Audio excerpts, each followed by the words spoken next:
ikaze mu makuru yacu ya misi yose ku murongo wa telefone turi kumwe n'umwe mu basoda bajanywe kwa General Prime Niyongabo kumvo za operasiyo yakozwe.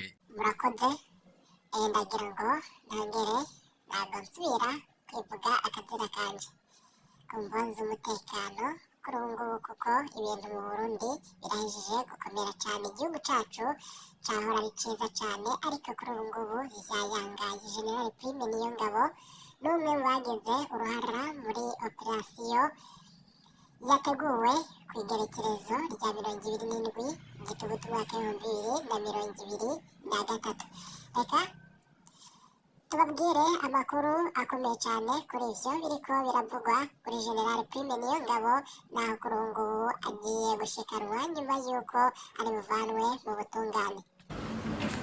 intambara burya basiga ntikunda ubyumve kuko mwebwe uriko muramwumenya abasuna.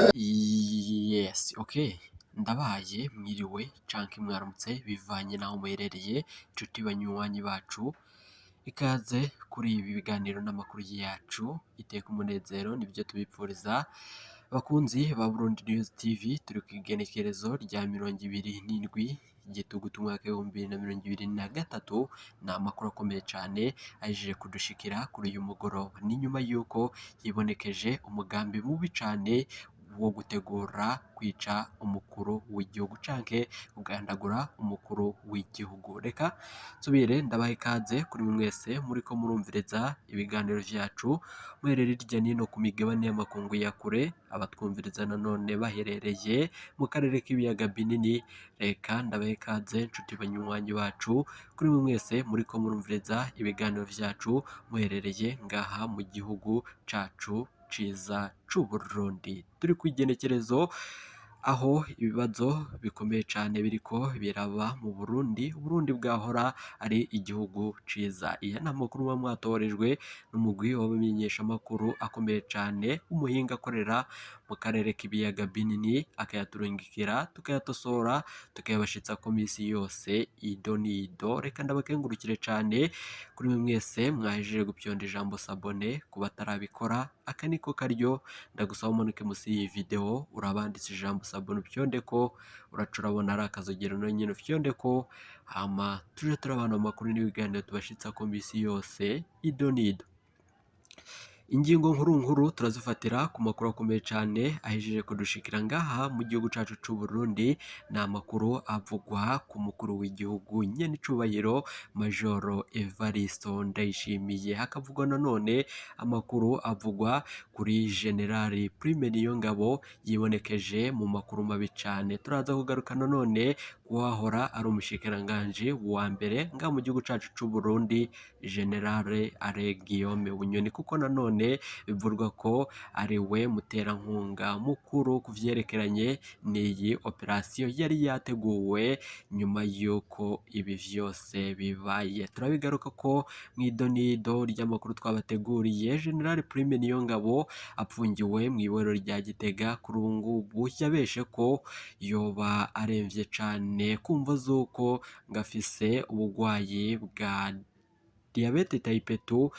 Iyo ngwara ikaba ngo imurembeje amagara yiwe akaba ageramiwe. None ni gute yoba agwaye akaba yibonekeje mu mugambi wo kugandagura umukuru w'igihugu nyene icubahiro Majoro Evaristo Ndayishimiye.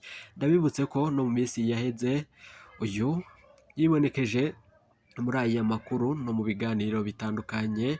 Abatararonse aya makuru murasubire kuri iyi mbonesha kure ya Burundi News TV muri ikiganiro twagiranye na bamwe mu begereye ubutegetsi bwanye n'icubahiro Majoro Evaristo Ndayishimiye muyumvirize. Uyu General Prime Niyongabo muribuka ko yagirijwe ikindi caha ciyongera ku vyo yari asanganywe nyuma y'uko ngo yateguye kugandagura umukuru w'igihugu, ariko yabihakanaga akavyanka vyose avuga ko ari ububeshi. Ariko none kuri ubu ngubu arongera kubeshera bamwe mu butungane canke birogenda bite? Reka tubikurikirane vyose uko bigenda bivugwa mu gihugu c'u Burundi. Naho nyene icubahiro Major Evariste Ndayishimiye we niyihe ngingo ikomeye cane yoba aciye afata muri aka kanya? Nanone umusirikare umwe mu begereye ubutegetsi na bamwe mu barungitswe kwa General Prime Niyongabo nici yoba abishizeko umukono, nici yoba abivuze ko, ninde yoba yaherekeje abasirikare bajanywe kwa General Prime Niyongabo ku mvo z'amatohoza no kumushikana mu butungane nyuma yo kwibonekeza muri operasiyo twabashikirije mu makuru yabanje ivuga ko General Prime Niyongabo n'abandi bategetsi ari bo barimwo baribonekeza ku mugambi wo gutembagaza intwaro ya nyen'icubahiro Major Evariste Ndayishimiye.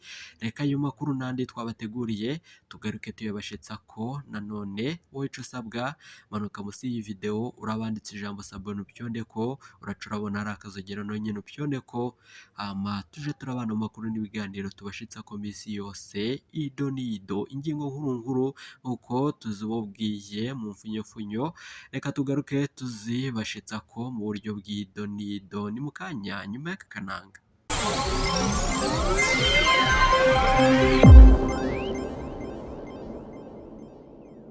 Nywanyi bacu iteka umunezero nibyo tubipfuriza, turasubiriye kubaha kaze mu biganiro n'amakuru yacu ducisha kuri iyi mbonesha kure imwe yacu ari nayo yanyu ya Burundi News TV. Kuri ubu ngubu rero ibintu biraheje gukomera cyane nk'uko tubibabwiye mu mfunyofunyo. Wecu usabwa manuka musi y'iyi video urabanditse ijambo sabone upyondeko, uraca urabona ari akazogera naho nyene upyondeko, hama tuje turabana amakuru n'ibiganiro tubashitsako misi yose ido n'ido.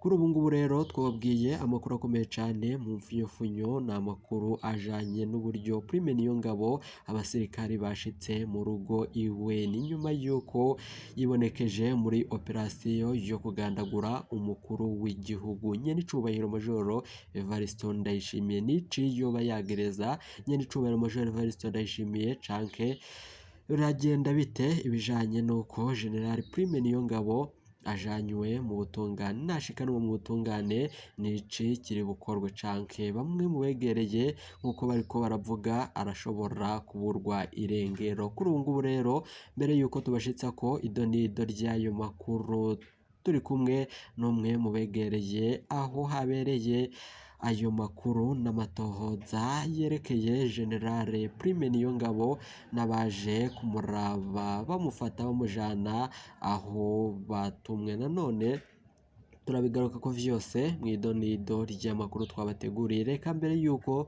tubashitsa ko ayo makuru, reka amakuru yacu tuyatangurire nanone ku makuru avugwa mu gihugu c'u Burundi. FOMI yatangaje ko Uburundi buri mu ngorane z'ubutunzi mu mice yose y'igihugu. Umurwi wa FOMI, ikigega c'isi yose urongowe na Madame Astawu Diofu arongoye umurwi urabo Burundi, warabaye mu Burundi kuva kuwa 25 gushika kuwa 29 Nyakanga kugira ngo barabe uko ubutunzi bwifashe mu gihugu. Bavuga ko basanze ubutunzi busa n'ubwapfuye mu gihugu c'u Burundi, ariko nanone inkuru ya Burundi News TV hampande yo gushika ku rubuga uwo murwi w'ikigega c'isi waranagaragaje kandi unaganira ibiganiro bitandukanye na bamwe mu bategetsi b'u Burundi. Muri abo harimwo umushikiranganje wa mbere Gervais Ndirakobuca batazira ndakugarika, umushikiranganje w'ikigega ca leta Audace Niyonzima hamwe n'uwohora arongoye ibanki nkuru y'igihugu BRB. Uwo ni Dieudonné Murengerantware, kuri ubu ngubu nawe nyene apfunzwe kuvuga ivyaha yagirizwa bitandukanye, apfunzwe kuva kw'igenekerezo ry'indwi gitugutu umwaka w'2023. uwo murwi waranabonanye n'abajejwe intwaro n'abaserukira BRB hamwe n'abaserukira amabanki abo mu gisata cigenga amashirahamwe yigenga hamwe n'abafasha Burundi.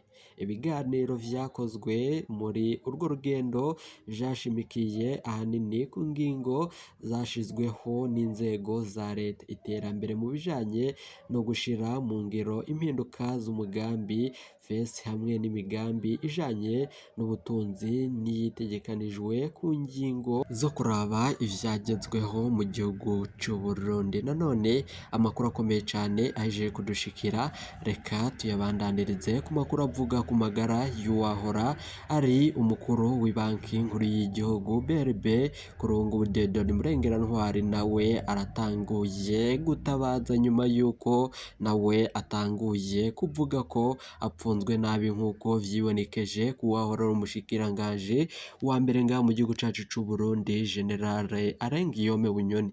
Ibi vyavuzwe n'umwe mu baryango biwe yashize itangazo kuri X yahora ari Twitter. Iryo tangazo rivuga ko Dieudonné Murengerantwari wahora arongoye ibanki nkuru y'igihugu kuri ubu amagara yiwe abangamiwe. None biravugwa ko abapfunzwe bose babangamirwa. Ni gute umuntu wese apfunzwe akwiye kubangamirwa amagara yiwe akageramirwa bitewe n'uko yoba yarapfunzwe ari umunyororo mu ibohero ryo mu gihugu cacu c'u Burundi? Bamwe mu begereye iryo bohero ntaco baratangaza ku vyerekeranye n'amagara y'uwo wahora arongoye ibanki nkuru y'igihugu BRB. Nanone bikaba bivurwa na bamwe mu baryango biwe bavuga ko bariko baratabaza basaba ko ngo uko apfunzwemo bitakwiye, ubutungane burakwiye kubiraba neza vyerekeranye n'uko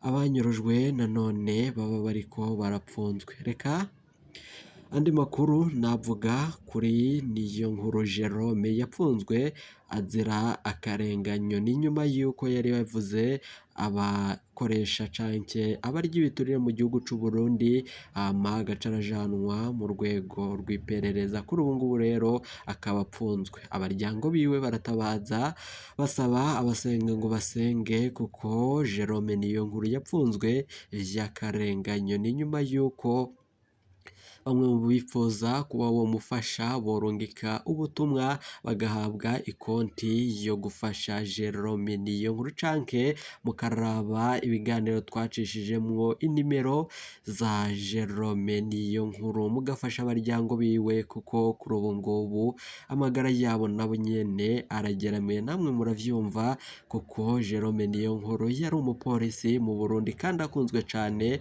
ku vyerekeranye n'uko yakorera Imana. Kuri ubu ngubu rero turakengurukiye bamwe mu bifuza kumufasha n'abandi bariko barabandanya mu kumusengera. Amashengesho yanyu amugereho kandi amurinde. Ivyo ni ivyavuzwe n'umwe mu baryango biwe yashatse ko dushira ubutumwa bwiwe kuri iyi mboneshakure imwe rudende ya Burundi News TV. Kuri ubu ngubu rero ni amakuru akomeye cane yaje kudushikira ariko aravugwa mu gihugu c'u Burundi.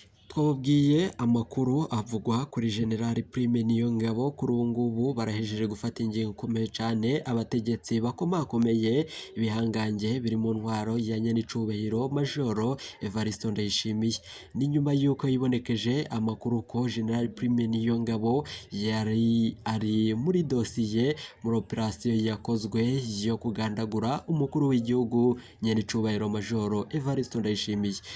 Banyagihugu muriko murumviriza ibi biganiro muribuka ko igihe umukuru w'igihugu atari ngaha mu Burundi humvikanye cuka ca kudeta. Kuri ubu ngubu rero nanone bari bongeye gutegura operasiyo yo kugandagura umukuru w'igihugu. Abandi mwumvirije ibiganiro vyacu kuri iyi mboneshakure mwarumvirije ko Generale Arengiyome Bunyoni yagirijwe ikindi ca cyo gutegura kugandagura umukuru w'igihugu. Kuri ubu ngubu rero ibintu birahejeje gukomera cyane, sinzi y'abasirikare aho yashitse mu rugo kwa General Prime Niyongabo, nanone ikamujana bakavuga ko yo bajanywe mu butungane ku mvo z'amatohoza. Igipolisi n'abandi bajejwe ivyo ataco baratangaza ku vyerekeranye na General Prime Niyongabo yajanywe. Kuri ubu ngubu abaryango biwe, umwe mu begereye abo bajango yavuze ko ibintu bihejeje gukomera cyane. Umuryango wiwe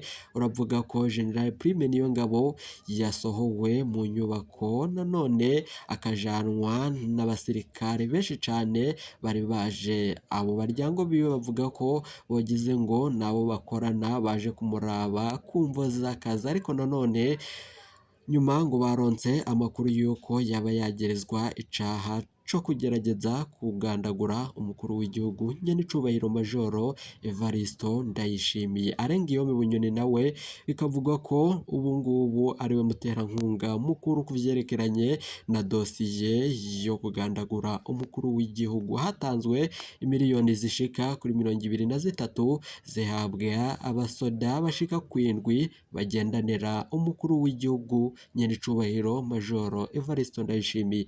Abo basirikare bahawe izo miliyoni zari kumva zuko hashakwa kugandagura umukuru w'igihugu. Ubu ni ubugambanyi bwibonekeza ku mukuru w'igihugu cacu ciza c'u Burundi.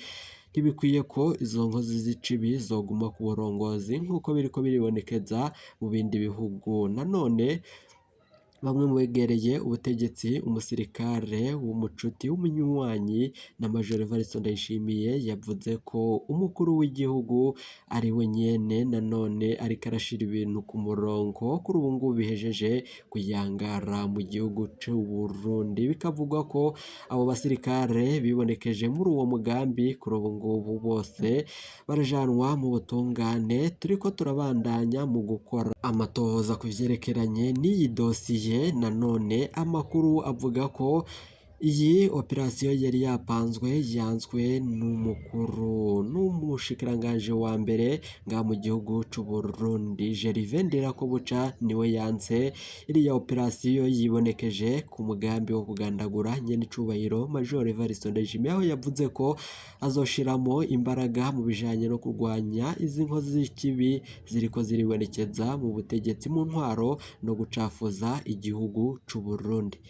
Kuri ubu ngubu rero abamenyesha amakuru bacu b'abahinga bariko babandanya mu gukora amatoza ku vyerekeranye ni dosiye. Nituza kuronka aho General Prime Niyongabo yashikanywe, turaza kubarungikira amakuru kuri iyi mbonesha kure ya Burundi News TV. Wowe ico usabwa manuka musi y'iyi video urabanditse ijambo sabone upyondeko, uraca urabona ari akazogera nawe nyine upyondeko, hama tuje turabana amakuru n'ibiganiro tubashitsa ko misi yose ido nido. Kuri ubu ngubu rero Arengiyome Bunyoni yivugiye ko aremvye cane, afise ubugwayi bumurembeje amagara yiwe, ko ageramiwe. None ni gute yoba yibonekeje mu mugambi wo kugandagura umukuru w'igihugu?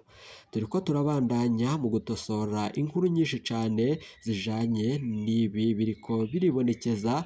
Prime Niyongabo nawe n'umwe mu bari bibonekeje muri wa mugambi wo gutegura kudeta yibonekeje mu cuka cihejeje imisi itari mikeya nyuma y'uko umukuru w'igihugu nyenicubahiro Major Evaristo Ndayishimiye atari ngaha. Kuri ubu ngubu rero iyi ni Burundi News TV, ni mukanya.